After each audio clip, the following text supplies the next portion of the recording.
diafragma, diametra, diagnostika. Zany hoe misy zavatra manapaka, ndikan'izany, mamakivaky, ndikan'izany. De ny balo dia bolos de manipy. Ka amin'ny devoly zany de le atsipy afovoanareo de mampisaraka anareo. Zay ny dikany. Dia bolos, ny dia zany a mampisaraka, ny bolos zany a nanipy. Ary zay foana ny fombany, atsipina ampovoan'ny mpivady izy a de miady le mpivady. Zay le dia bolos. Atsipina ao anatin'ny sampana izy de miady le sampana. Atsipina ao anatin'ny fianakaviana iny de miparitaka ny fianakaviana, ny firenena, ny fiangonana. Zay le dia bolos, dia à travers de balo, natsipy de mampisaraka. Ny anarany reta de milaza azy. Ary zay zany raha vao tsy nidina taty zany Jesosy Kristy amin'ny andininy faraika ambin'ny folo tsy maharesy an'izany amitsika. Izy re naharesy azy noho ny rano zanak'otra, ny rano Jesosy zay omenanao amin'ny fanasan'ny tompo. Izay ihany no maharesy ny devoly. Ary zay sy ny toroteny, ny teny filazana azy, tenin'Andriamanitra, sabatry ny fanahy.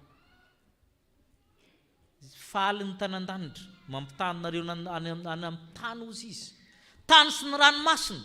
Misy dikany koa, misy kody koa ny Apokalipsy izy io hoe tany rehetra. Raha vao misy ranomasina de zavatra ratsy, toerana tsy misy finoana. Amin'ny jiosy zany de ny ranomasina de zavatra ratsy, izy manko voaka tsy amin'ny ranomasina, toerany fahotana, toerana tsy misy finoana. Ka raha vao tany tsy misy finoana de mahery ny devoly. Zany no mahatonga amin'ny toerana vitsy fiangonana, vitsy kristianina misy karazana sampona maro samihafa atao mahery kokoa ny sampy amin'ireny, manangana olona maty mihitsy, mampandeha faty sy ny sisa. Eto an-tany ianareo izay mpijery fahitalavitra sy mpandehandeha de mahalala fa any Inde no misy karazana sampona indrindra ety an-tany. Satria io firenena anankiray io anisan'ny manompo sampy indrindra. Manana karazan'Andriamanitra hatramin'ny kalalao, hatramin'ny omboka, hatramin'ny inona, tsy azo ao Andriamanitra any. Zavatra rehetra io hatramin'ny voninkazo. Any Inde zany raha mahita olona karazana sampona reny ianao, jere kely ny fiaviany fa presque any Inde. Olona maniry hazo, olona mikorotsika fotsiny tarehiny, ohatrany mibotsiny ohatrany ballon, sy ny sisa, olona mahikely, olona mandeha fakira ozy nareo de mandeha fotsiny tsisy tongony eo ambany eo, sy ny sisa, karazan'ny fatin-javatra rehetra io mivoaka avy eo. Ilazantsika hoe zay le tany sy rano, loza ho anareo, matanjaka koa izy amin'ny toerana tahaka an'ireny satria kely ny finoana any Kristy amin'ireny toerana ireny. Milaza amintsika zany hoe ny fahefana tanan-danitry nidina taty amintsika. Maty 7, nahita olona paralysé, tratry ny paralysisa, nentina teo amin'ny Jesosy. Raha vao nahita ny finoany re Jesosy de famelan-keloka nomeny aloha. Mila mitandrina tsara tsika amin'ny fahefan'ny Kristy. Gaga amin'ny olona, ny jiosy tena mahalala tsara tsika tsy mahalala nozy ireo. Fa iza moa ny moramora koa Jesosy mamela heloka sa manasitrana. Karaha tsika mitanina an'izany de iza ninona ny mora.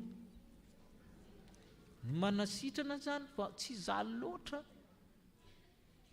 Ny mamela heloka mahatonga azy satra de fahefana Andriamanitra. Fa ny manasitrana, Satana koa manasitrana. Manasitrana daholo ny olona amin'ny dokotera, manasitrana daholo ny aneti-paharazana, tanao amin'izay fa raha le fahasitranana azakazana ty am-piangonana dia mahantra ianao.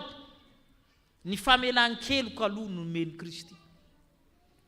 Tsy ny olona sitrana rehetra ny miakatra nan-danitra na nahita fahagagana. Zay koa aoka zava. Ato amin'ny soratra masina tsisy milaza mihitsy hoe ny olona sitramin'i Jesosy rehetra niditra nan-danitra. Aoka zava. Sitrana izy, atreo ihany aloha. Fa tsisy ny teny hoe tafiditra nan-danitra. Fa tsy hoe apôstôly tsaratsara kasi nitsangana maty dia akatra nan-danitra, jereo ny ataony, zany ataony. Tanao amin'izay.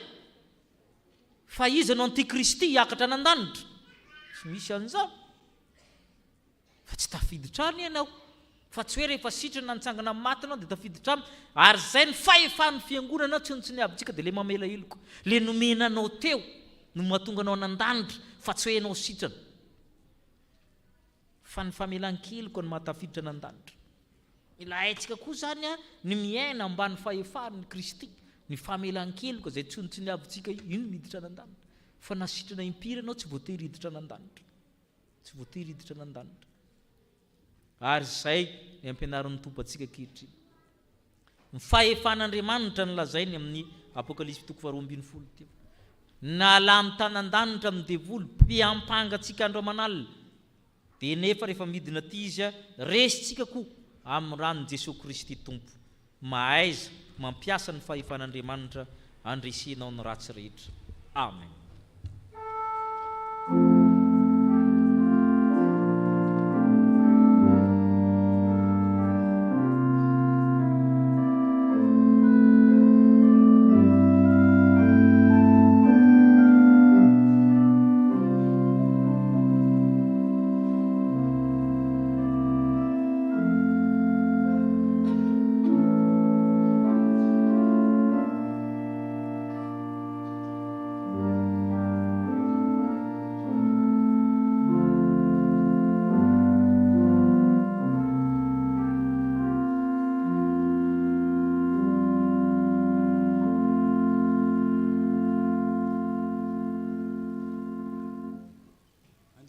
Amizao vavaka fangatahana izao isika ry havana, hivavaka isika. Ry Andriamanitra Tompo rainay izay any an-danitro, Andriamanitra Tompon'ny Tompo sy Mpanjaka ny Mpanjaka, Andriamanitra be voninahitra, Andriamanitra Tompon'ny fahefana rehetra any an-danitra sy ety an-tany. Misaotra anao zahay, mankasitraka anao zay Andriamanitro, fa nampatsahivinao anay indray tamin'ity androany ity fa izany tokoa ianao. Ianao lay Tompon'ny fahefana rehetra, tsy takatry ny sainay, tsy voafetra ny zava-misy fa tena lehibe. Izany Andriamanitra no iankohofanay eo anatrehanao. Izany Andriamanitra no hanandratanay ny fiderananao, satria tena mendrika anao izany.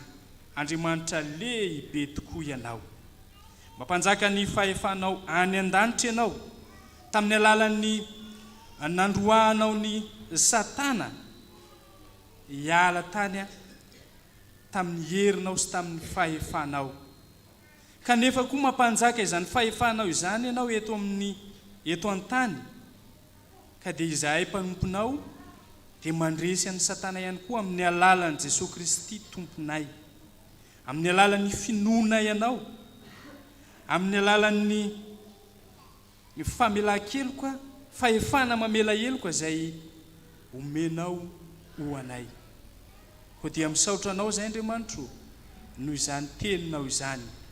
Fa manoloana izany teninao izany izay ambaranao aminay, dia mangataka izay mba hanomezanao anay mandrakariva ny fanahy masina, ny mba hitarihinao anay amin'ny alalan'izany fanahy masina izany Andriamanitro, mba azanay mampiasa izany fahefanao Andriamanitra izany, azonay mandresy ny asan'ny Satana, azonay manohitra ny asan'ny devoly rehetra izay te handravanay, izay te hampisaraka anay sy te hamotika anay. Dia mino sy matoky izay Andriamanitro, fa izany fahefana avy aminao izany no ataonao aty anatinay, ka dia ho mpandresy eo anatrehanao zahay manoloana ny asan'ny devoly, ny asan'ny Satana rehetra izay te hanangoly anay, te handrava anay. Misaotra Tompo ny amin'izany fitiavanao izany, fa matoky ny fombanao zahay, matoky ny fitantananao zahay. Ankehitriny ary izay Andriamanitra dia mivavaka aminao, mametraka ny fiainanay rehetra eo am-pelantananao. Misaotra Tompo ny amin'ny izao ora izao izay omenao fa mbola afaka mangataka aminao zahay ny amin'ny hoavinay, ny amin'izay mety manahirana anay, ny amin'izay mety mampanahy anay, dia indreto hoentinay tao anatrehanao avokoa izany rehetra izany. Fantatrao tsisy miafina aminao Andriamanitro izay mahasoa anay zanakao, ary dia tanterao araka ny habenitra fosiny fitiavanao izany. Ankehitriny koa izay Andriamanitro misaotra anao ny amin'ny mpanomponao izay nanolotra fitaovana indray izay entin'ny diakona anatanterahana ny asa fanompoana, dia hoentinay tao anatrehanao izany Tompo mba masino amin'ny alalan'ny fanay masina mba entina hanimpona sy anatanteraka ny asanao. Dia mivavaka aminao zay Andriamanitro ho an'ireo mpanomponao ihany koa izay ao anatin'ny aretina amin'izao ora sy fotoana izao. Ianao no hanasitrana azy. Na tonga eto izy ireo na any anivon'ny tokantrano any na any amin'ny toeram-pitsaboana any dia fantatrao, hitanao, tsisy miafina aminao, koa dia sitrahano izy ireny Tompo, ary ny diakapoka taminao Jesosy Kristy tokoa mantsy no efa fanasitrahana anazy ireny. Fa mivavaka aminao koa izay Andriamanitra ho an'ireo mpanomponao izay nandalo izany tsy fahasalamana izany, dia nataonao nivoaka tamin'ny fitahiana mahatretsika, sitra natao anatin'izany tsy fahasalamana izany izy no ny fahasoavanao, dia misaotra anao Tompo, makasitraka anao zahay fa Andriamanitra tena miay ny fiainanay tokoa ianao. Fa koa Tompo ireo mpanomponao izay nozoim-pahoriana, ianao Andriamanitra no amerina indray ny fanantenana ao anatin'izy ireo, hanome ny fifaliana, hanome ny fiadananao mba hanapaka mandrakariva eo amin'ny fiainan'izy ireny. Fento koa Andriamanitra dia mivavaka aminao zahay ho an'ny ray rehetra fenono fahasoavanao izy ireo. Tario mandrakariva amin'ny alalan'ny fanahy masina, mba andehanany amin'ny fahamarinana mandrakariva eo anatrehanao Andriamanitra, ka ny fiainany dia ho voninahitrao, ho modely eo anivon'ny ankohonana, eo anivon'ny fiarahamonina, indrindra eo anivon'ny firenena izay misy anay ny ray rehetra izay miantoraka aminao Andriamanitra. Fa ny ankohonana rehetra ihany koa ny renim-pianakaviana, ny zanaka, ny tanora rehetra, ny zaza rehetra, samy fantatrao tsisy miafina aminao eo ampelantananao ny fiainan'izy ireny. Mivavaka aminao zay Andriamanitra ho an'izao fitaizam-panazy misy anay izao. Ianao mahafantatra ny tetikasa rehetra, ny fikasana rehetra entina hampandrosoana ny filazantsara anao izay eto anivon'izao fiangonana misy anay izao. Ianao Andriamanitra no hitarika ireo tompony andraikitra tsy rairay avy, samy efa nofidianao amin'ny andraikiny avy. Fantatrao tsisy miafina aminao izy ireny. Tario amin'ny alalan'ny fanahy masina Andriamanitra mba azony manao izany araka ny sitraponao. Apetraka fenao am-pelantananao ihany koa ireo komity isan-tsokajiny, dia apetraka fenao am-pelantananao ny tetikasan'izy ireo, ny fikasan'izy ireo, ny zavatra maro izay entina hampandrosoana ny filazantsaranao. Dia ianao Andriamanitra no asa manan-kery ao anatin'ireny tsirairay avy ireny. Ny sampana isan-tsokajiny atao anivon'izao fiangonana izao, apetraka fenao am-pelantananao, indrindra Tompo mba iorina amin'ny finoana, ay ampiasa ny fahefanao Andriamanitra, mba azony izy ireo manohitra ny asan'ny Satana rehetra. Dia zany Andriamanitra nivavaka asandratray, izay rehetra mahasoanay fantatrao tsisy miafina aminao, irinay mba ho tanterainao araka ny haben'ny fosiny fitiavanao. Amin'ny anaran'i Jesosy, amen.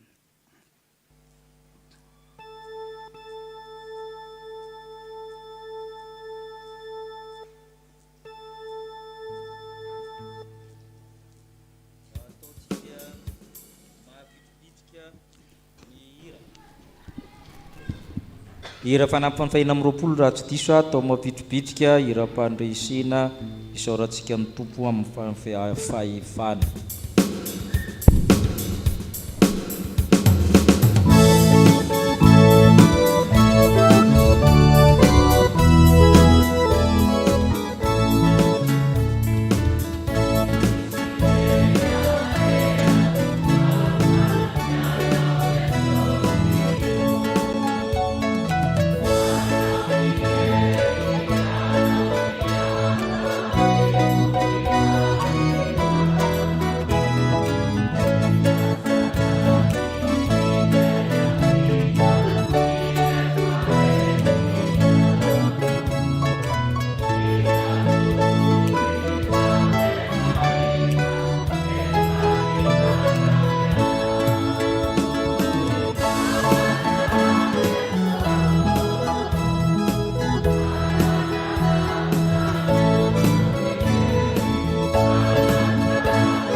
Zay manaiky ny fahefan'Andriamanitra ry havana ka mino izany fahefan'Andriamanitra izany dia mahasa manambara ny finoana eo anatrehan'Andriamanitra.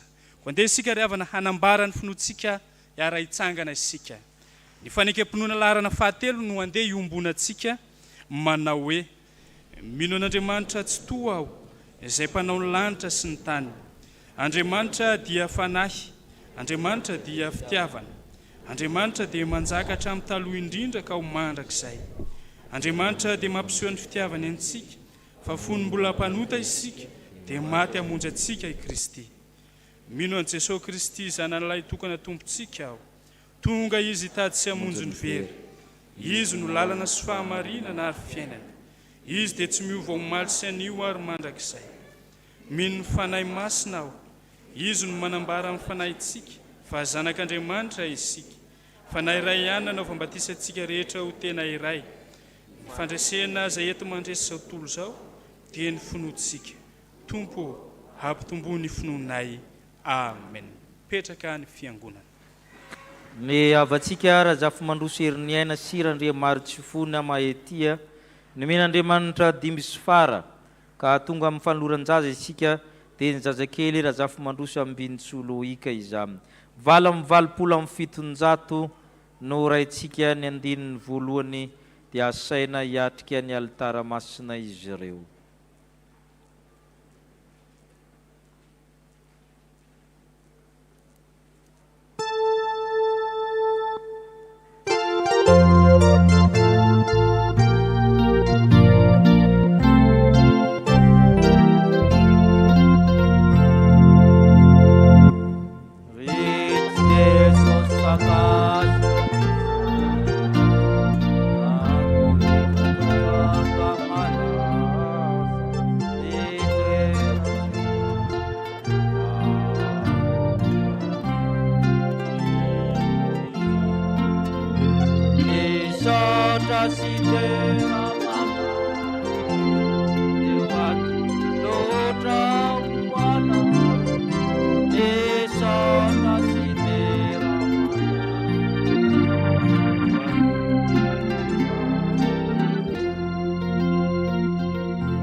Fifaliana ho antsika ny mandray an'ity zaza voateraka ity eto an-tranon'Andriamanitra noho ny faniriany ray aman-dreny te hisaotin'Andriamanitra izay tompon'ny fahavelomana te handray fampahirizana avy amintsika koa izy ireo sy fiarabana avy amintsika sy tsy hodrano. Hoy ny teny soratra masina. Fa ianao no nampivoaka avy tao ankibo, nankinina taminao hatrao am-boka, hatran'ankibony reniko dia Andriamanitra ianao. Ary rehefa tapitra ny andro fidiovana araka lalan'i Mosesy dia mitondra azy niakatra tany Jerusalema izy mba ho atolotra ho an'ny Tompo. Koa dia atolotra ho an'i Jehovah izy, eny amin'ny andro rehetra iainany dia voatolotra ho an'i Jehovah izy. Amen. Hivavaka isika. Misaotra anao izay tompony amin'ny fanoloran'ny reto ray aman-dreny retin'ny zanany eo anatrehanao. Hankasitraka anao izy, misaotra anao izy, fa mamindra foy ianao ary tsy miova, nanome fahavelomana ny reny sy ny zaza. Vavolombelony amin'ny fianakaviana ny fiangonana Mampanjaka ka amin'ny anaranao ny arabana azy ireo. Ianao izay nampiditra ny zaza ho isan'ny fianakaviana fiangonana firenenany, anampy azy ireo hikarakara, alehibe, hitaiza, n'olokolo izao zaza izao. Ampatsaka ao amin'ny tokantramin'izy ireo ny fahefanao, ka isiany fitiavana, finoana, fanantenana, ahafantarany zaza fa tokantrano misy Andriamanitra izany amin'ny tokantrano izany. Toan'ny fanahy mazoto izy ireo amin'ny sakramenta maro samihafa ho amin'ny zaza amin'ny fotoana mahamety. Tahiko izay fiangonana hikarakara hitaiza ny zaza rehetra nomenao anay mba ho vehivavy lehibe sy lehilahy lehibe mahatratra ny ohatra ny falabiazan'i Kristy. Misaotra Tompo. Amen. dia miarahaba anareo izay ento zao zazy zao ka tezao hitombo tena saina vatana androso fity amin'Andriamanitra sy ny olona ary ho amin'ny sakaramety amin'ny fotoana ho mety izany ka dia miarahaba aminareo amin'ny anaran'ny fiangonana.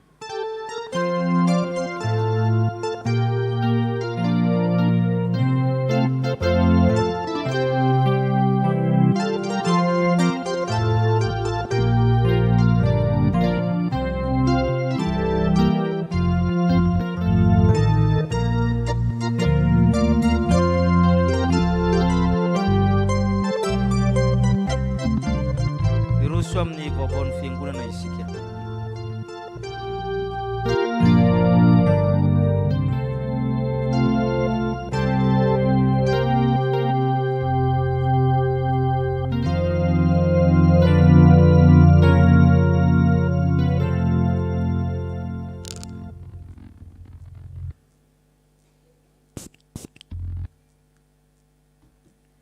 Hanapakaopotsika mandrakariva ary avana ny fahasoavana sy ny fiadanana avy amin'ilay Jesosy Kristy tompontsika. Ary izahay natahotra ny tenin'i Jehovah teo amin'ny mpanompon'ny Farao dia nampody ny mpanompony sy ny bibiny ho any an-trano. Fa izay tsy nandatsaka ampo ny tenin'i Jehovah kosa dia namela ny mpanompony sy ny bibiny tany an-tsaha ihany. Exodosy 7:20 sy ny 1:20. Toy izao indray vaovao tamin'izao maraina izao. Mijanona daholo ny filohan'ny sampana sy ny fikambanana rehetra. Rehefa vita izao fanompoam-pivavahana izao, andinika ny amin'ny soutenance'ireo mpitandrina amin'ny zatra rà. Ny sabotsy fa 12 volana Jolay no fanokanana ny mpitandrina tokiravo any Ambohimarina Tsiromandidy, ko dia manasa ny braon fiangonana, ny sampana, ny fikambanana sy isika mpianakavin'ny finoana hanotrina izany fotoana izany. Ny Alahady 7 volana Jolay no fitrotroana-mbavaka ny mpitandrina Rakototsafy Mikaela mianakavy, ka nirakitra faharoa amin'io dia atolontsika ho azy ireo, koka sika hiomana ny amin'izany. Iangaviana ireo diakona izay mbola tsy nakafisy sy tsy mbola namerina izany, mba hamerina izany anio ao amin'ny sekretaria. Ny fanomezana izay atolontsika ho an'ireo fianakaviana sahirana dia ny alarobia ho avy izao no fanafanaterana izany. Ny fiofanan'ny diakona rehetra dia atao ny 2 volana Jolay, ary ny fanokanana dia ny 17 volana Jolay. Vaovao avy amin'ny sampana. Misaotra an'Andriamanitra ary misaotra anareo rehetra trany amin'ny fanohanana ny sampana Fahefany. Ao amin'ny akany ambany ny fizarana ny gâteau fête des pères anio maraina aorian'izao fanompoam-pivavahana izao. Sampana Dorcas, faly miara-batsika ray rehetra amin'izao fahatrarana fetiny ray izao. Andriamanitra manakarepasaovana ny hitahy sy hiay anareo amin'ny didy masina izay antsoroanareo. Ny sampana Dorcas dia manao fivoriam-be ny 15 volana Jona izao amin'ny 7 ora sasany. Manasantsika rehetra fa zava-dehibe no diniana ary horesahana manokana amin'izany ny fionam-be izay ataon'ny sampana Dorcas any Diego. Sampana tanora kristianina fiadanana makany amin'ny kianja amin'ny Barea ny antsan'ny 10 anio andray anjara hira amin'ny vavaka ho an'ny tanindrazana, iarahana mpanakanto evangelika sy ny korala mitambatra amai. Sampana mpanazava sy tily. Ampatsiahivana isika kristiana sy ny sampana velona rehetra fa ny sabotsy 15 volana Jona izao amin'ny 7 ora maraina ny fizarana ny fanampiana ho an'ny sahirana eto amin'ny fiangonana. Asaina isika mba hanatitra ny listra mba mila fanampiana isan'ny sampana androany 17 volana Jona. Entana ihany koa isika mba hanolotra fanomezana zavatra ilaina amin'ny fiainana andavanandro, fitafihinana zavatra hafa hoentina manatanteraka ny asa sosialy eto amin'ny fiangonana hatramin'ny alarobia 22 volana Jona. Avy amin'ny sampanasa fitoriana filazantsara. Ilazana isika fiangonana, indrindra fa ny mpikambana, fa ny hariva Alahady 7 fotoanantsika amin'ny fampianarana miaraka amin'ny ray aman-dreny mpitandrina amin'ny fiofanana mahakasika ny tafika masina anatiny. Ireo izay maniry ho tsidiana amin'ny tafika masina anatiny ny sabotsy 2 sy ny 7 volana Jolay ho avy izao dia angaviana merina ny taratasy amin'ireo braony sampanasa AFF na aterina vetrany ao amin'ny brao mpitandrina. Ho an'ireo izay mbola tsy nandray ny taratasy na adino dia afaka mandray izany eo am-baravarana amin'ireo mpikambana. Ny sabotsy 25 volana Jona maraina no fotoana fanatanterahana ny hotelinjazakely eto amin'ny fiangonana sy ny fokotany. Miisa 200 ireo zaza ho zaraina kobaina amin'ny fotoana io. Iangaviana isika ho tonga maro hiaraka natanteraka ny asa. Filazana avy amin'ny braony 25. Isy ny olandray andreo fanomezana tonina izay ho atolontsika ho amin'ny sakafo izay iraisana atao amin'ny 10 volana Jolay ery amin'ny varavarana arineria rehefa mirava ny Fanompoam-pivavahana. Rakim-pisaorana. Saotra ny Tompo fa notazominao ny fanekena nataonao taminay nanao hoe ary indro izao mombanao ka hiaro anao amin'izay lalakalehanao rehetra ary apody anao indray amin'ity tany ity fa tsy andao anao ao mandra-panaoko izay voalazako taminao. Fisaorana fa nahazo fahasalamana mangataka vavaka hatrany. Rakim-pisaorana ho an'ny mpitandrina 3 mirahalahy, sampana fifoazana, sampana dorkasy, sampaty katekomena. Rakim-pisaorana atolotra ho amin'ny fiangonana fa ny fahasoavan'Andriamanitra no natoy izao ahy.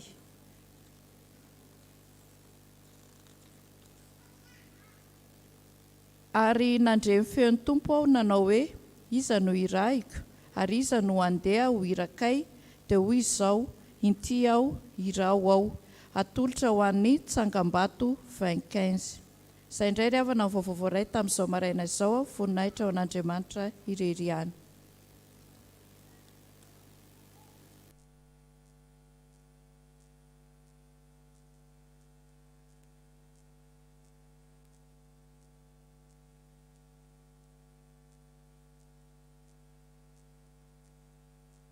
Tonga mamangy antsika eto ny fikambanana Jona dia isy solotenan'izareo andray fitenenana manasa ny solotenan'izareo hiakatra avy hatrany.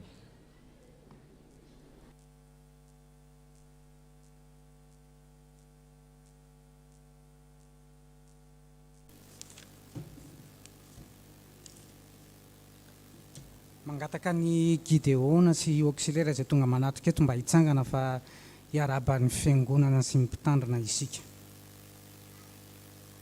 Amin'ny anaran'i Jesosy Kristy dia faly miaraban'ny fiangonana manontolo izahay ary miaraban'ny manokana ny mpitandrina Rakotojafy Mikael.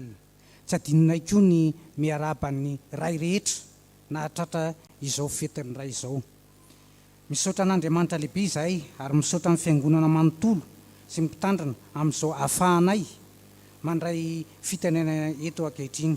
Ho aminareo tsiraray aby anie ny fiadanan'ny Tompo. Afaka mipetraka ianareo Gideona. Ny Gideona iraisam-pirenena dia tsy fiangonana akory, tsy atoko-pivavahana na atoko-pinoana, tsy atoko politika izay misy mandray izany, diso izany, fa fikambanana ivondronan'ny lehilahy mpandraraha ary miara-manompo an'Andriamanitra izahay amin'ny vadinay izay antsoina hoe auxiliaire. Tokana ny tanjonay dia ny hamonjy ny fanahin'ireo very ary mba ho tafaverina ao amin'ny Kristy azo ny famonjena. Ny ahafantarana anay dia izahay no mizara itony filazatsara testamenta vaovao itony any amin'ny sekoly, any amin'ny hotely, any amin'ny fonja, any amin'ny toby miaramila, zandary ary polisy. izahay ihany no mizara itony mamay-pony any amin'ireny toerana ireny. Tamin'ity taona 2024 ity dia mahatratratra eo amin'ny 3 lavitra na 3 miliara ny filazatsara voazaranay. Raha atao ny kajy tsotsotra dia isaky ny fomitepo zany eo amin'ny 2 segondra 2 segondra eo dia misy filazatsara na baiboly 2-5 voazaranay maneran-tany. Raha ny teto Madagasikara dia efa mahatratratra any amin'ny 7 tapitrisa anoany ny isan'ny tony filazatsara voazaranay tony nanomboka tamin'ny sin'ny Gideona teto Madagasikara tamin'ny 770 eo amin'ny toerana 70 mihoatra eo zany no misy anay eto Madagasikara. Tonga eto izahay ankehitriny mangataka zavatra 3 aminareo izay tsy mifanalavitra amin'ny sitrapon'Andriamanitra. Voalohany dia mangataka vavaka aminareo izahay satria ny fiasan'ny vavaky ny marina dia mahery indrindra. Ka raha tsy fiangonana izahay fa mangataka vavaka aminareo, raha tsy hatanany fiangonana izahay miasa ivelan'ny fiangonana, dia raha mba mivavaka ho anay ianareo dia ahita izao ministera izao iroborobo. Faharoa, mangataka namana izahay mba ho mpikambana. Raha nisan'ny mpikambana eto Madagasikara dia 500 no isany. Vitsy zany mihoatra ny fitombon'ny mponina eto Madagasikara izay efa manenika ny 320 tapitrisa eo amin'izao fotoana izao. Ka ataovy antso ho anareo izao satria be ny vokatra fa mipiasa ny vitsy. Ka mangataka amin'ny tompon'ny vokatra mba hampandehana amin'ny mpiara-miasa amin'ny ny vokatra aminareo. Arak'izay voalaza ao amin'ny Mateo 7:7-30. Ataovy antso ho anao zao ra lehilahy. Raha tonga any an-trano ianao raha matoa dia aprisio ny vadinao mba hiditra amin'izany sampana Gideona izany, mba hamonjy ny fanahin'ireo izay very satria anisan'ny sehatra ray ahafahana mitory ny filazantsara, mitory ity filazatsara vaovao mahafaly izay nentin'i Jesosy Kristy ho fandresena ary dia hanapaka ny fahefany tokoa ny Andriamanitritsika rehefa tonga izany. Fahatelo farany dia mangataka vola izahay anontana itony filazatsara itony. Ny sarabidin'izy ity dia $520. Raha amin'ny vola malagasy zany dia eo amin'ny 5,000 ariary eo. Izay no sara raha eto amintsika. Nisy tovolahy kely tany Afrika, raha nisy namanay ny fatany fa anao fanentanana toy izao ataonay izao, dia nandritry ny herinandro ty tovolahy kely dia nangono ny goteny, tsy nihinana gote izy. Tonga ny fitsidiana fiangonana dia nomeny manokana n'ilay mpanentana ny vola izay nangono nandritry ny herinandro.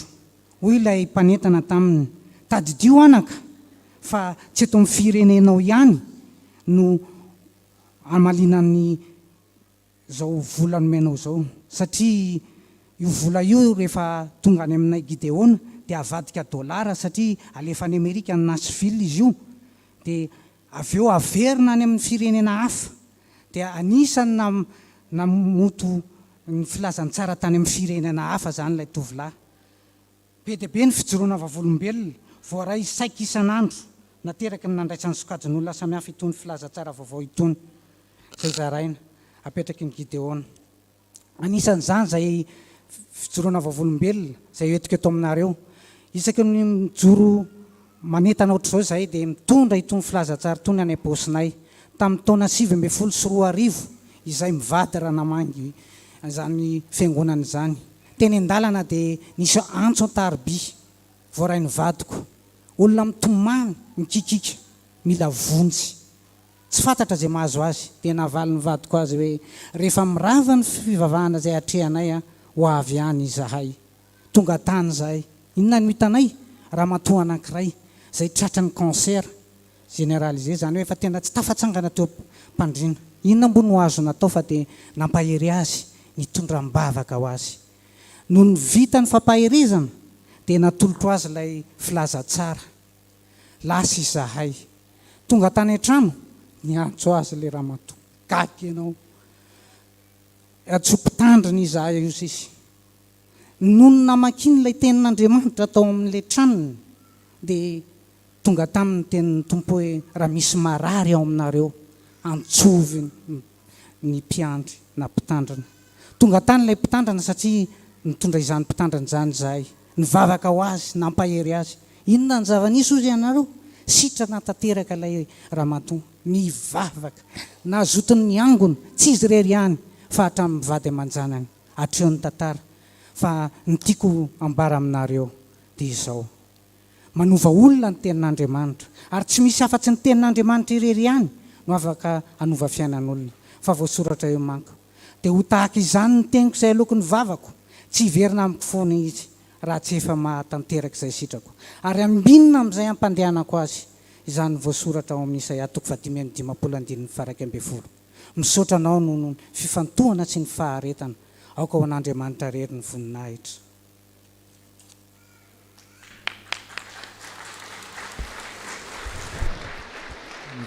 Misaotra ny solotena avy amin'ny Gideona isika.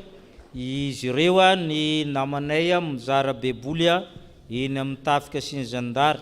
Ianao zay ty anoana zany azy ireo dia afaka manatona azy ireo rehefa mirava zany, na hiditra ho mpikambana, na mifanohanana rabola sy arabavaka sy ny toy izany.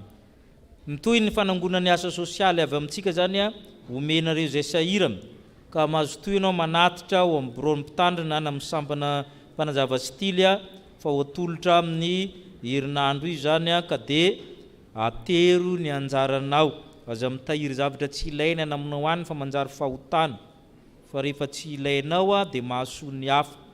Fanokanana mpitandrina ny pastera Tokoravo antsirony Mandidy amin'ny 9 Jolay entanina zany isika mba ho tonga aminy zany, afaka mifanatona mifandray zay teo any, afaka miaraka zany ntsirony Mandidy tsy dia lavitra zany, dia mitona-bavaka an'izay koa itsika. Ireto avantsika reto efa nomboka anao ny soutenance ny mémoire ny pastera Victorien sy Nasanitra zany, afaka manatona azy ireo itsika mijery zay mbola tsy ampy amin'ny famitana izany mémoire izany sy ny amin'ny famoahana, afaka miresaka amin'izy ireo itsika. Isika zay nanao tonona koa dia afaka fa manatitra zany amin'izy ireo fa efa mitombotra ny fotoana. Misy ny fanasamy tompo, asaina ianao zay vahiny mba iomodatabatra amin'ny tompo. Iroso amin'ny rakitra isika eo ny tokopira reo afaka mihira ao anatin'izany, eo ny dekona andamina. Ay mbola misy sekoly alato. Asaina ny tompona andraikitra zany fa le fetin'ny ray makoatra ny maivana dia adino.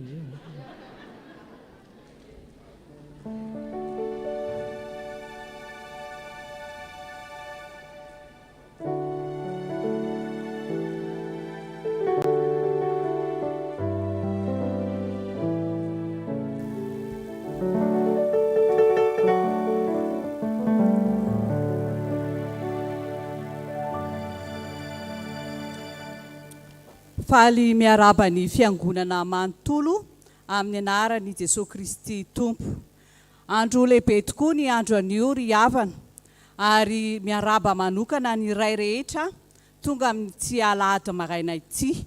Miavaka tokoa tia Alahady ity satria andro tena ataontsika malaza sy makotrokotroka, satria izay mba fangatahandreo ray rehetra hoe tsy dia malaza ny fankalazana ny fetiny ray. Ho ankalazaintsika tokoa izy alohan'izany dia ny fanomezana lehibe indrindra izay omentsika azy dia ny tenin'Andriamanitra ao amin'ny ohabolana 17 andininy 9. Manao hoe satro-boninahitry ny antitra ny zafiny ary voninahitry ny zanaka ny ray. Voninahitry ny zanaka tokoa ianareo ray, ary voalohany indrindra dia voninahitra koa an'Andriamanitra izay nahatonga anareo ho ray. Faly tokoa ny sampana sekoly Alahady mijoro eto amin'ny alalan'ny tenako, hiarahaba anareo ray rehetra sy anome fanomezana. Anisan'ny lehibe indrindra ato anatin'ny fiangonana dia misy ny solotenany ray izay mitarika antsika isan'andro ny amin'ny fitombona ara-pinoana, ny amin'ny fitantanana ity fiangonana ity. Anisan'izany ary manentana azy ireo hitsangana ety anoloana. Ny ray aman-dreny mpitandrina 3 mirahalahy.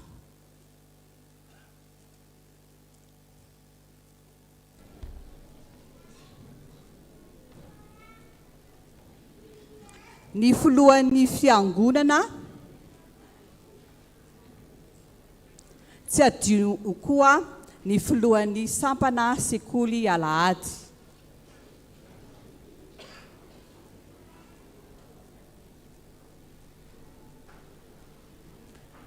Faly miarabanareo ray aman-dreny ny sampana sekoly Alahady amin'izao andro lehibe izay ankalazana ny fetiny iray izao.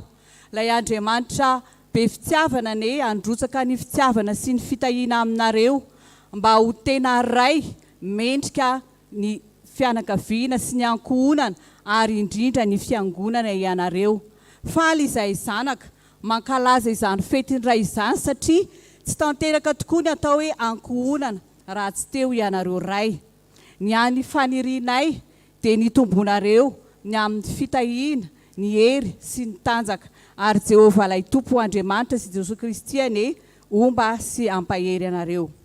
Manaraka izany dia misy ny fanomezana avy amin'ny sampana sekoly Alahady. Kely dia kely tokoa izy ireo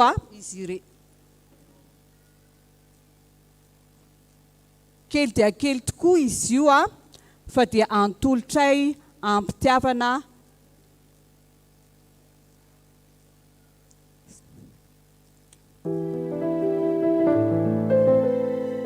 manaraka izany koa ry havana dia hitsangana eny am-pitoerana ny ray rehetra izay tonga amin'izao fanompoam-pivavahana izao, fa izy koa anjara fanomezana kely izay atolotry ny sampana sekoly Alahady ho antsika ray izay tonga manatrika eto anio. Hitsangana eny am-pitoerana ny ray rehetra.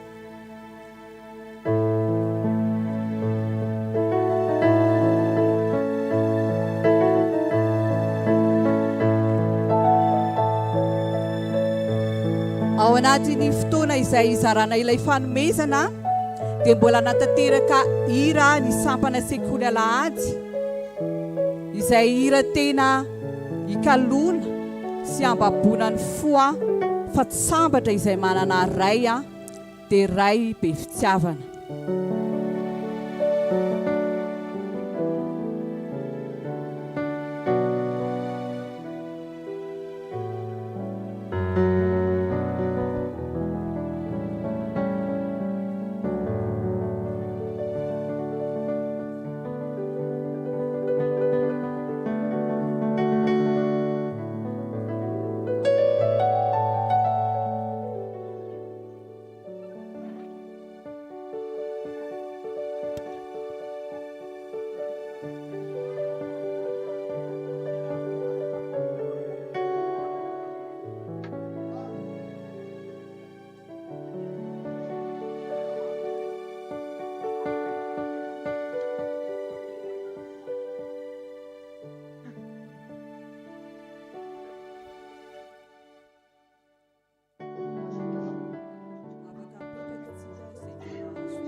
Uyana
Nampianarinao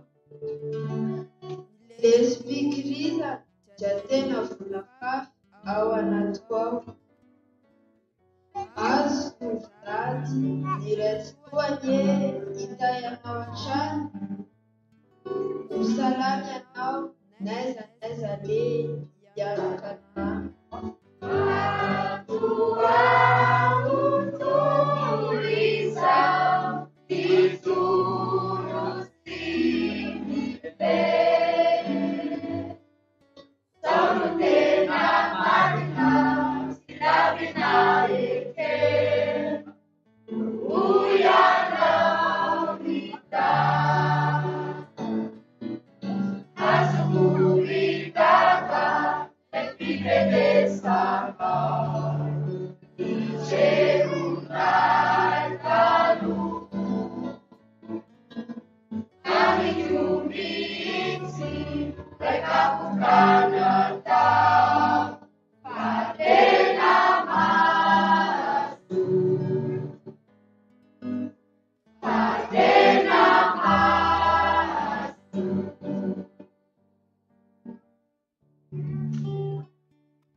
Sitrakaikony mbola hitondra ambavaka ianareo ray rehetra ko dia mangataka ny neny Susanna hivavaka ho an'ny ray rehetra ary miomana manaraka izay koa ny tononkalo rehetra.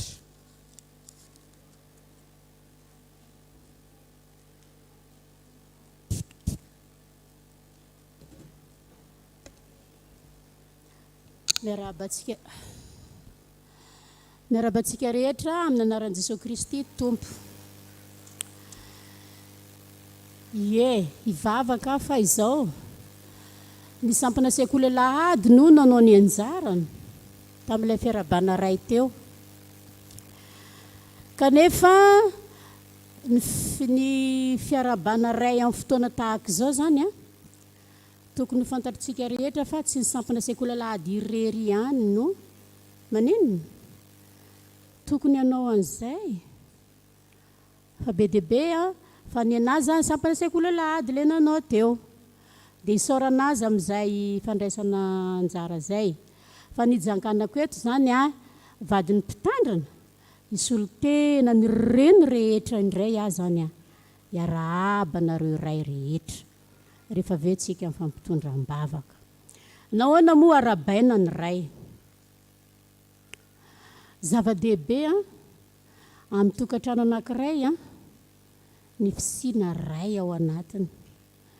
Rehefa mitoriteny ny pasteur anay rehefa mampianatra mpanambady ny pasteur anay dia hoy izy hoe ny lahy maninona lohan'ny vavy. Dia io zany tsy le vavy ihany fa lohan'ny inona koa? Lohan'ny ankohonana. Mba tsy haiko manahoana ianareo lahy manko ianareo dada reo rehefa mandeha ohatra hoe mandeha mission ka tsy ao an-trano matory nareo manahoana ny neny e manahoana izy na ny ravikazana tokotany reny me milatsaka ao atokotany ao misy ravikazo olona mandeha eno maninona ny torimaso ny dikan'izay ye ary ny ankizy manahoana rehefa tsy hoe dada ye satria io raha io a solo tena n'Andriamanitra napetraka aty ambonin'ny tany hiay atsika hikarakara atsika izay zany a ny antony ankasitrahantsika azy izy io tokony maninona isan'andro isan'ora mivavaka ho an'ny ray fa maneran-tany moa ny andro androany a ankasitrahantsika azy ivavahantsika hitondrantsika mibavaka azy ireo misy olona vitsivitsy any a efa notendrena anao n'izany dia mba mangataka anareo hiakatra aty anoloana ary mangataka ihany koa ny ray rehetra izay manatrika izao fanompoam-pivavahana zao mba hitsangana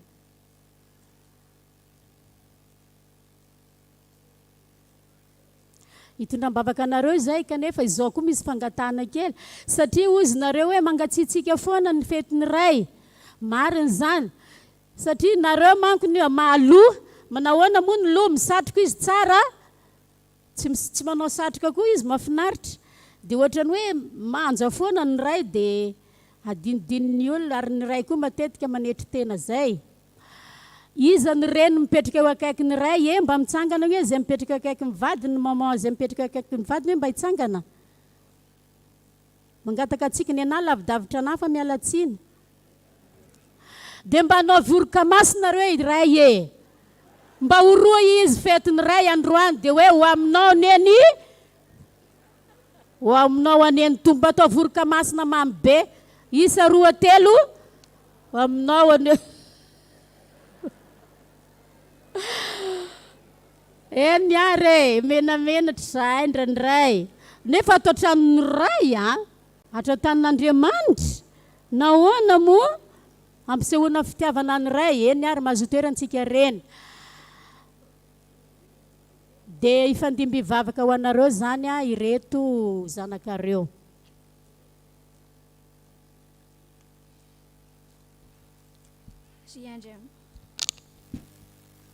Ry Andriamanitra ranay tsara indrindra ranay amin'ny alalan'i Jesosy Kristy mpamonjy anay midera mankalaza ary manome voninahitra anao mandrakariva izahay misaotra amin'ny fitantananao fiainanay tsirairay avy ireto misaotra ny amin'ny fitahinao ary ankehitriny izahay dia hitesotranao ny amin'izao fotoana izay ahafahanay mitondram-bavaka ny ray rehetra izao momba azy ireny mandrakariva ianao ary meo azy ny hery sy ny fahasalamana entiny mitondra ny angonany atao fitsapany mandrakariva fa manana andraikitra lehibe izy ireo amin'izany fitondran'ny angonany izany amin'ny anaran'i Jesosy Kristy no anaovany izany vavaka izany amen. Mbola hivavaka isika ankehitriny Tompo dia manompo vavaka izahay ho an'ireo ray izay very asa mangataka fanenao masina mba hampahery sy hampitraka azy ireny omeo ny asa izay sahaza azy tsirairay Tompo mba hahafahan'izy ireo mamelona ny ankohonany ka aoka ianao an'olon-tsaina ho azy ireny hatrany amin'izay famelomana ny ankohonany izany ka tonga azy ireo hijoro lehilahy mahery hitondra fiadanana eo anivon'ny tokantrano amin'ny anaran'i Jesosy Kristy mbola angatany aza vavaka izany amen. Mbola hotoizantsika ny vavaka Jesosy malalo hoentinay ambavaka eto anatrehanao ihany koa ireo ray ao anatin'ny tsy fahasalamana amin'izao ankehitriny izao naizanaiza misy azy ireo Jesosy na tonga manatrika eto na any amin'ny hopitaly na any an-trano dia angatahinay sy hitalaonay ianao mba hanasitrana azy ireny mamindrafo mamelany elok'izy ireo ny diakapoka taminao Jesosy no aoka hanasitrananao azy koa mino izahay fa ho tanterahinao aminy ny teninao fa ny zanakao sy ny asan'ny tananao dia ho adidinao ihany dia mankasitraka indrindra Tompo fa amin'ny anaranao no anaovanay izany vavaka izany amen.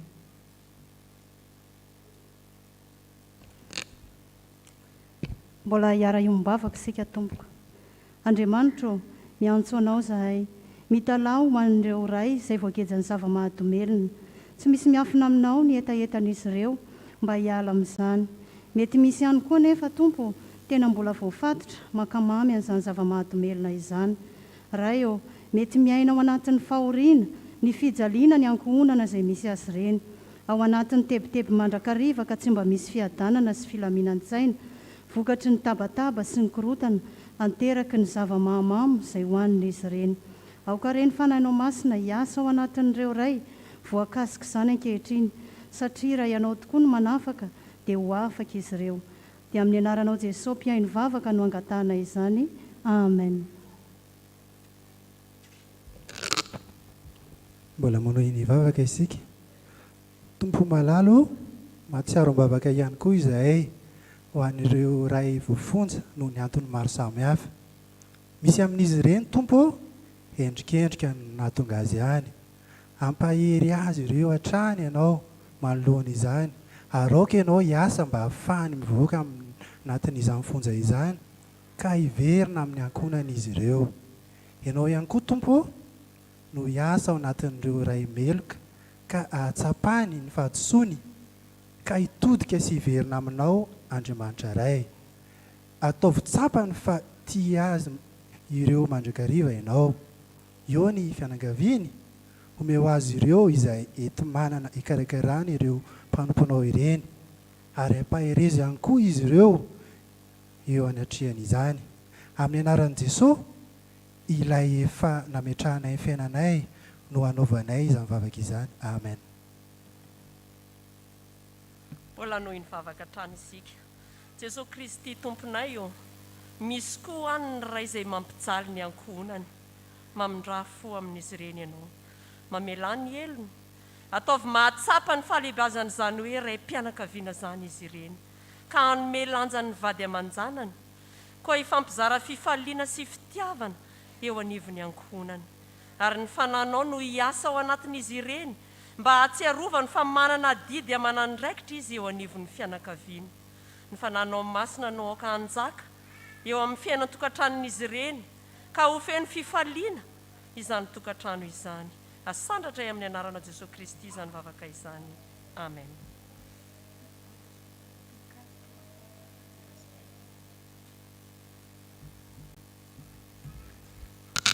Tononkalo iray ihany no andeha atolotra ho an'iray rehetra amin'ity androany ity. Dada,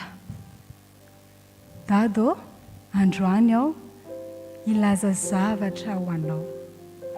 Mety izao vao holazaiko nefa tiako fantatrao fa hatrany am-parapofonaiko ny fitiavako ho anao. Andronao anio ry dada, ka tsy mety izany fona dia tombadabada aza ezaka ny laza fa tianao ny zanakao. Dada, mazana mahery fiteny raha oharina amin'eny. Mivarahontsanako izany vao hoe zany dada zany. Izato masonao mijery mahatonga ny ahery. Satria dada raha mibedy dia tena mampitebiteby. Fa izany rehetra izany dia efa fantatro ihany fa noho ilay fitiavanao. Satria ireny no natao dia ny ahatonga olom-banona. Dada, eno iane, ho tahinane ianao ilay niaritra ny afy azo tanjaka sy tafy ny herin'ilay Jesosy. Ka noho izany matoky. Ary izahay zanakao, hanao ezaka isan'andro mba ho zaza mpankatoa ka tena ho reharehanao. Raha io dadanay, entinay eo aminao, tolory saina sy fanay dia ny fanahy masinao. Mba ho dada tena endry, ho modely sy ho fitaratra, satria izy no voatendry ho anay mba ho mpananatra, mba hatsara nay zanany. Ka ho dada tena mendrika ny anaranao, sy reharehan'ny taranany. Ka androany izay ilaza fa tena tianay be i Dada.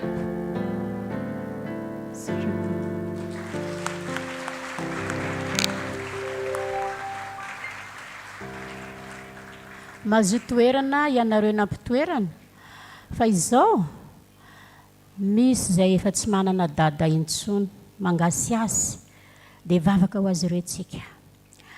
Ry Jehovah tomponay io Andriamanitra masina indrindra any an-danitra izay nanangana anay ho zanaka amin'ny alalan'i Jesoa Kristy tomponay.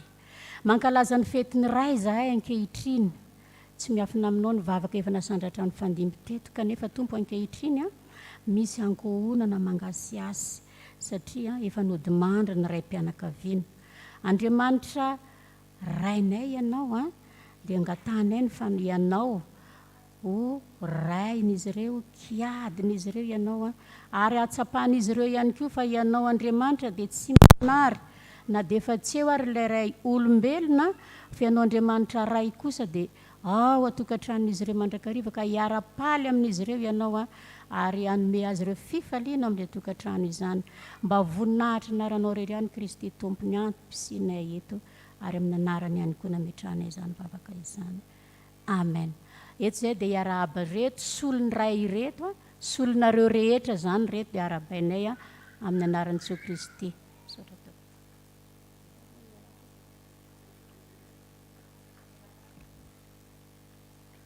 Mandritra ny fiarabana ireo ray ireo dia hitsangana koa ny ray rehetra eny an-toerana dia raha bazy isika rehetra hitsangana ny ray rehetra eny an-toerana. Azafady fa tena ataontsika makotrokotroka ilay fiarabana ny ray dia isika rehetra fiangonana kosa hiarana hoe sady kopakopa-tanana mahereza sy mahatanja fa ny Tompo ombanao dia izy amaly hoe amen. Amin'ny anaran'ny Tompo manao hoe mahatanja ny Tompo ombanao. Petraka tsika tompoko.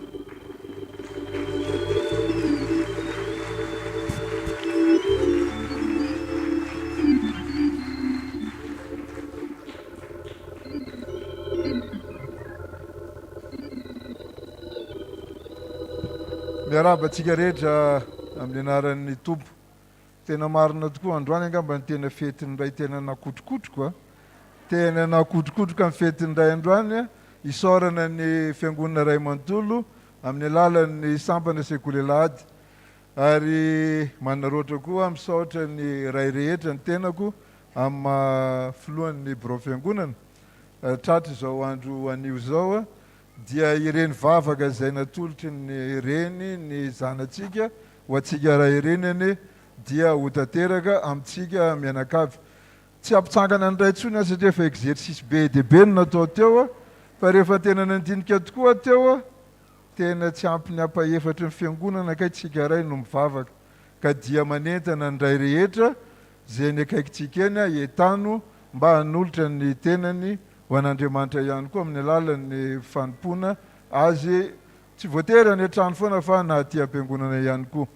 Manaraka izany misy ny fanomezana marika hita maso nomeny fiangonana anay mirahalahy tetra dia amin'ny anaranay mirahalahy izay nomena ny fanomezana teo no isaoranay manokana ny sampana sekoly Alahady fa isaorana ny fiangonana ray manontolo tamin'ny fahatsiarovana sy fanomezam-boninahitra izay fetiny ray izay ko dia manantena fa ny amin'ny manaraka ho mivadika zany izay salan'isy izay ato am-piangonana. Voninahitra ho an'Andriamanitra rery ihany dia manaova fety sambatra tompoko.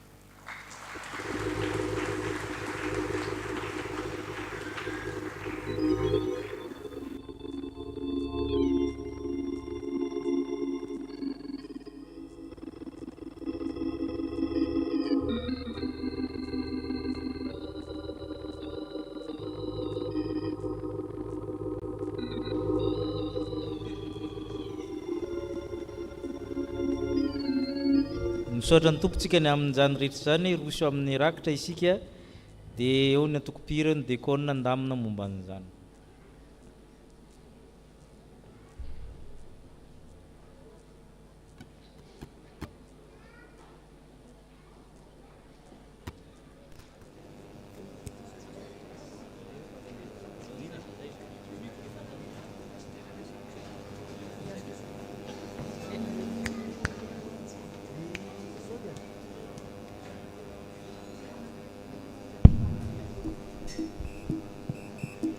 ile sampana hafa reo zany tsy zanaky pastera zanakinina zany reo mbola jerena zay manaraka ohatrany tsy de mety asiko lalady mitarika fa ny sampana rehetra tokony isisy olo tena iarahaba io ary tsy tokony pastera miteny an'izany a fa rehefa tsy hainareo izy de voatery tenenina zay zanaky pastera miarahaba azy amin'ny manaraka fa zay zanaka zavatra hafa de azo miarahaba.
Asena ianao hiatrika ny latabatra masina, ianao mpanaifanana ny tompo rehefa avy eo raintsika nira mialoha sy aorian'ny tsodrano.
Andriamanitra aminareo zao tsodrana zao. Andriamanitra mahefanjavitra ireto tompony fahefana rehetra. Andriamanitra ny fiadanana ny aina masinareo samy ho tanteraka ka hiaro ny fananareo, hiaro ny ainareo ny sainareo tanteraka ianareo tsy hanantsina amin'ny fiavian'ny Kristy tompontsika. Hotahina raha mandeha, hotahina raha mitoetra, hotahina raha miditra, hotahina nareo mivoaka ny tokantranonareo. Amen.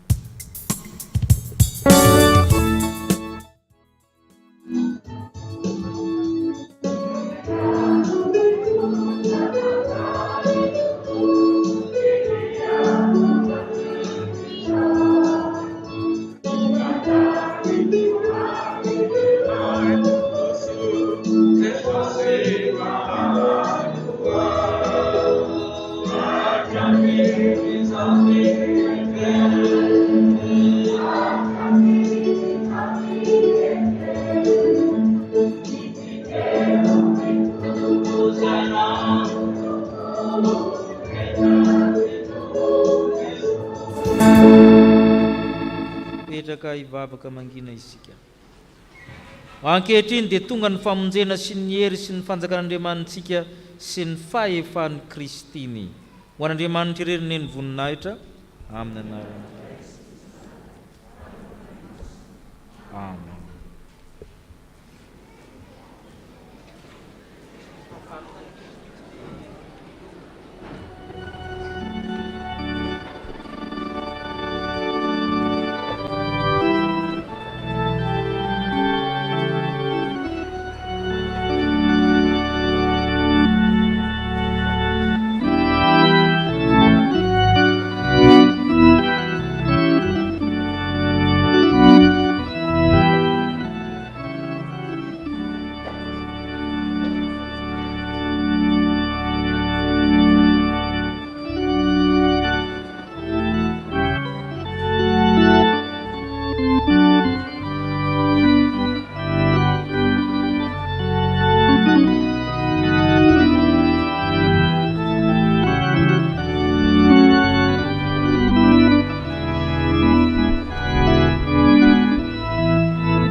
ary izy ireo naresy azy noho ny amin'ny rany zanak'ondry sy ny teny filazana azy.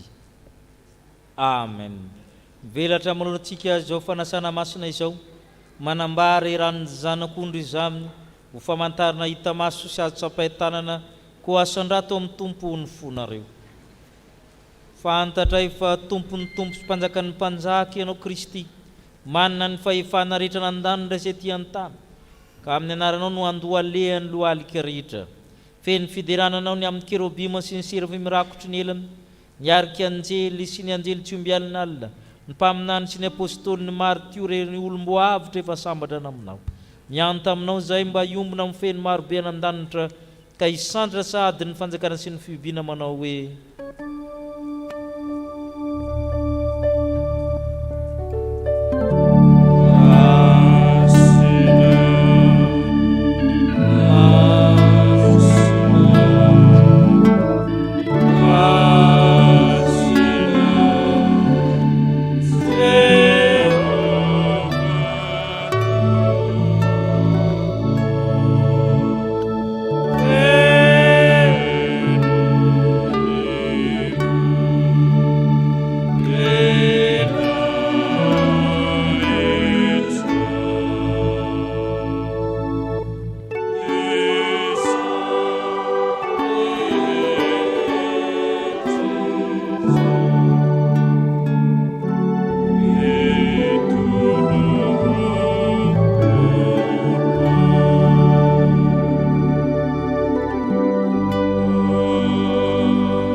fanorenana zao sakramenta masina izao.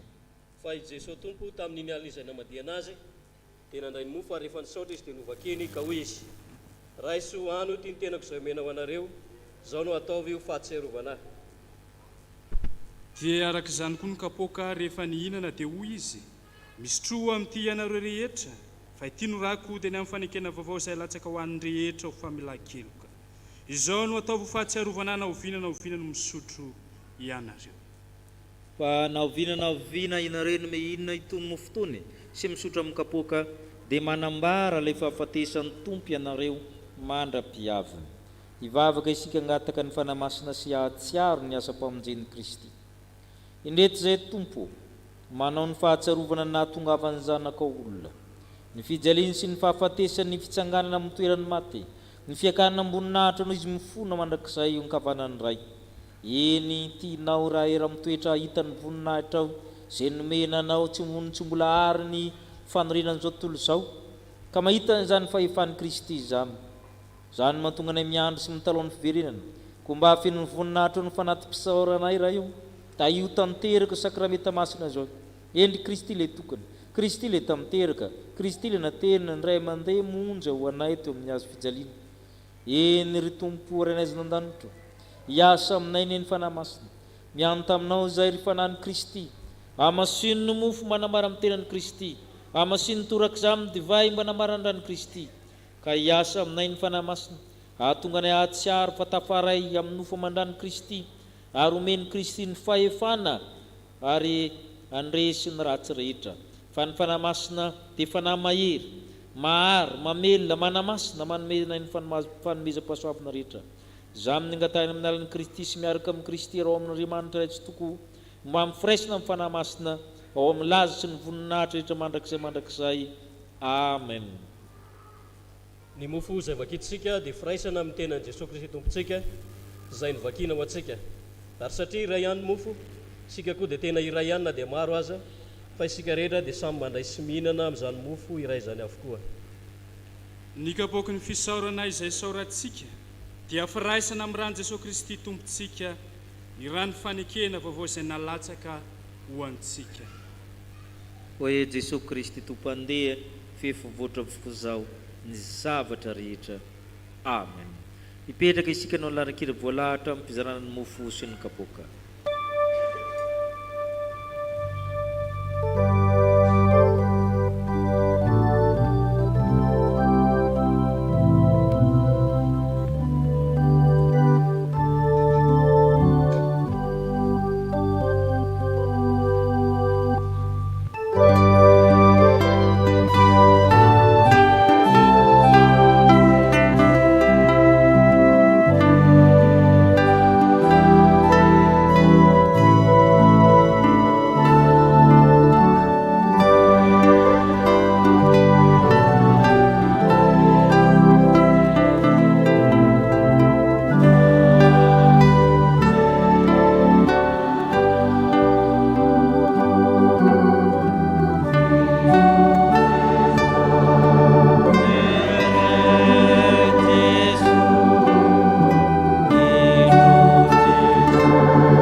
Ampiarany Fahefany Kristy. Amen.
ka isika iombona mivavaka fiombonana manao hoe tompo tsy mendrika ny hoe zanakao tompo tsy mendrika ny fitraoka tompo tsy mendrika ny tsivona ny somotsombo latsaka avy amin'ny matahotra akory kanefa ho ianao hoe izay manako anahy tsy mba ho nafy mihitsy.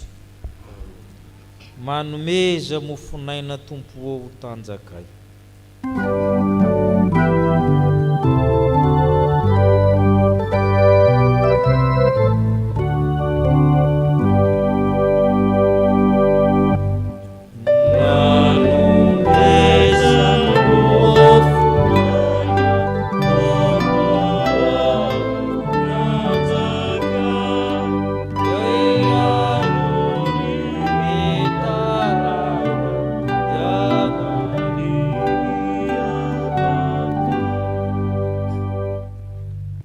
Jesosy Kristy ilay mampanjaka ny fahefany any an-danitra manao hoe raha sy ho ano tia ny tenako izao no ataovy ho fahatsiarovana. Jesosy ny ranao soa no nataonao avotray.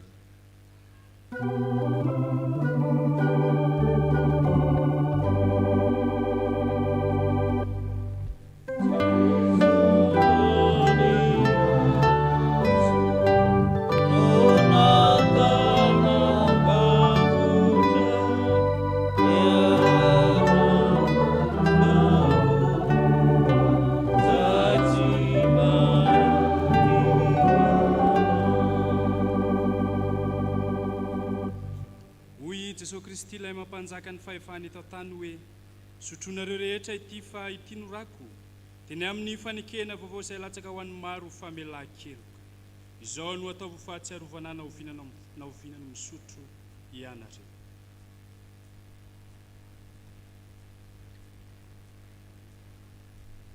Misaotra anao izay tompo fa efa nandray arak'izay mety izao sakrameta masina izao any mpanahy mahavoky izany miara sakafo mifanjakany lanitra.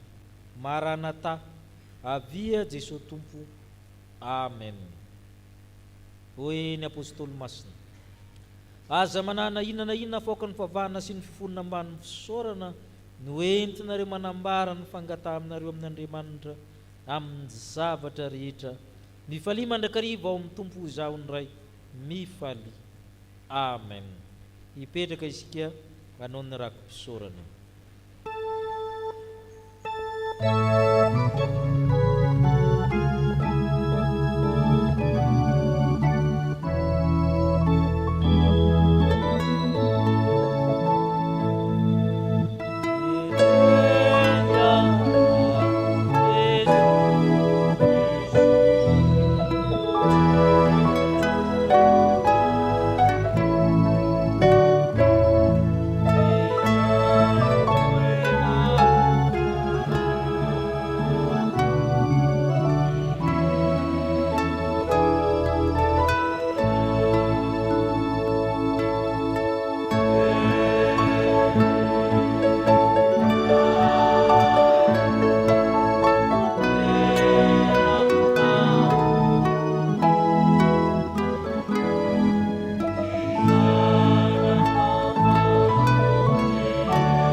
ka iaro anareo tamirapiritra ny tavina aminareo eneny tompo ka iantra anareo nanatra ny tavina aminareo eneny tompo ka anome anareo fiadana.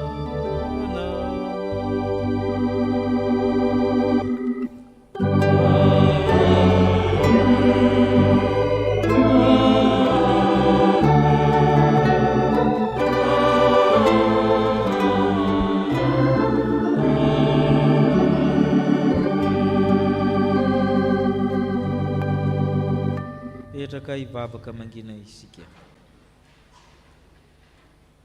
Ho an'Andriamanitra irery ny voninahitra amin'ny anarany iray sy ny zanaka ary ny fananana. Mandehana amin'ny fifaliana sy ny fahefan'ny tompontsika.